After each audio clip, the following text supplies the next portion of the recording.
So hello అన్న చెప్పండి.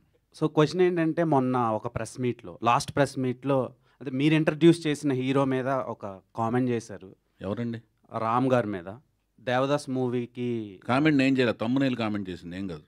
So thumbnails అనేవి మా జనబాహుల్యంలోకి వచ్చేసినాయి. అవి కూడా ప్రాణాలు ఉంటున్నాయి.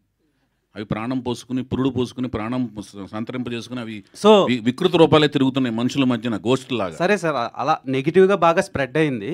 లేదు, క్వశ్చన్ ఏంటంటే అది మీరు ఇంట్రడ్యూస్ చేసిన హీరో ఇప్పుడు పాన్ ఇండియా ఫిలింలో యాక్ట్ చేస్తున్నారు అండ్ రిలీజ్కి రెడీగా ఉంది.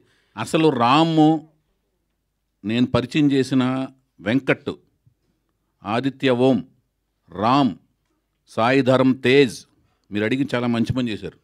సాయిధరం తేజ్, హరికృష్ణ గారు, వాళ్ళు నా హృదయంలో టాటూ లాగా ఉంటారు. సో ఆయనది ఇష్మార్ట్, డబల్ ఇష్మార్ట్ అని ఒకటి రిలీజ్కి రెడీగా ఉంది. బ్లాక్ బస్టర్ అవ్వాలని మనస్ఫూర్తి కోరుకుంటాను. అండ్ నా రూమ్మేట్ రవితేజ నా హృదయంలో ఉంటాడు. ఆయనది కూడా సినిమా రిలీజ్ రెడీ ఉంది. అదే, ఇది నిజంగానే చెప్తున్నాను. చౌదరి ఇప్పుడు 100 రూపాయలు ఇద్దరు సినిమాలు హిట్ అవ్వాలి. ఎందుకంటే రవితేజ ఎంత కష్టపడి పైకి వచ్చాడు నాకు తెలుసు. అతను పడిన కష్టం వెనకాల, ప్రతి కష్టం వెనకాల నేను కూడా ఉన్నాను. ఏది ప్రత్యక్ష సాక్షి, పరోక్ష సాక్షిగా ఉన్నాను. ఇద్దరు రూమ్మేట్స్, రవితేజ నేను 8 years.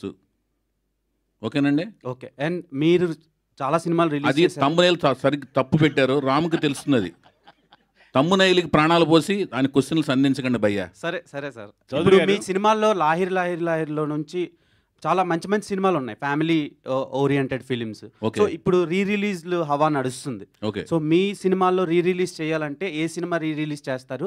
అండ్ సీక్వెల్ తీయాలంటే ఏ సినిమాకి సీక్వెల్ చేస్తారు? సీక్వెల్స్ తీయాలి అనుకున్న క్యారెక్టర్, అనుకున్న ముగింపులతో నేను ఏ సినిమా తీయలేదు ఇప్పుడు దాకా. అందుకని సీక్వెల్స్ తీయను. రిలీజ్ చేయాలంటే ఏ సినిమా రిలీజ్ చేస్తారు? అది డిమాండ్ని బట్టి రిలీజ్ చేస్తాను.